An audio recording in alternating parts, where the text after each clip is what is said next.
امام احمد بن حنبل کا واقعہ بھی آپ بھول گئے، جیل میں قید تھے، جب مؤذن اذان دیتا تھا حی علی الصلاۃ جیل کے دروازے پہ جاتے، باہر جانے کی اجازت نہ ملتی، واپس جا کے نماز کو قائم کرتے۔ 5 وقت ایک انسان یہ کام کر رہا، دربان نے آہر تانگ آ کے پوچھ ہی لیا، اے امام اتنا عرصہ ہو گیا نہ کبھی ہم نے دروازہ کھولا، آپ کو بھی پتا ہے آپ کو باہر جانے کی اجازت نہیں ملنی، تو آپ آتے کیوں ہیں؟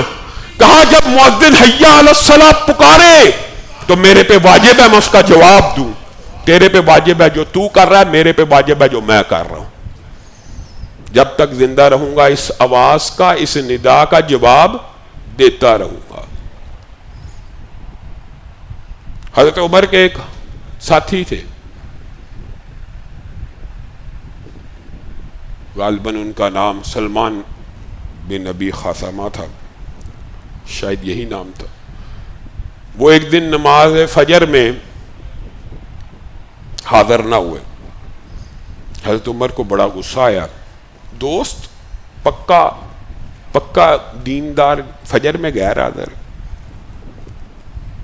حضرت عمر گھر پہنچ گئے اس کے، ہاں جی کیا مسئلہ ہے؟ آیا کہ ان تھا سلمان، کہا ساری رات عبادت کرتے رہے تھے، فجر کے قریب جا کے آنکھ لگ گئی، ہم نے اٹھانا مناسب نہ سمجھا۔ حضرت عمر کو غصہ آ گیا، کہنے لگے یہ بندہ پوری رات ایک رکعت نہ پڑھتا، ایک رکعت نہ پڑھتا، کوئی ذکر اذکار نہ کرتا، لیکن فجر کی نماز وقت پہ پڑھتا ہے، یہ عمر کو زیادہ محبوب ہے۔ پھر کبھی سلمان نے نماز نہیں چھوڑی۔ سعید بن یربوع کے بارے میں آتا ہے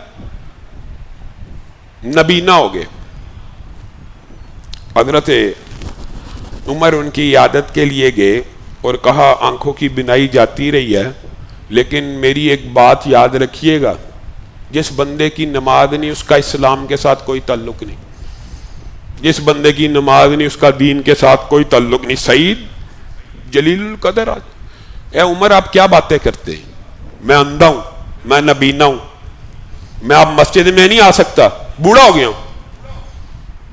حضرت عمر نے سر جھکایا، کہا آپ نے ٹھیک فرمایا، اور بیت المال میں سے کہا ہے سعید آپ کی نماز کی حفاظت کے لیے بیت المال میں سے ایک غلام جب تک آپ زندہ مختص کرتا ہوں جو صرف نماز پڑھانے کے لیے آپ کو لے کے آئے، اسے نظام صلاۃ کہتے ہیں۔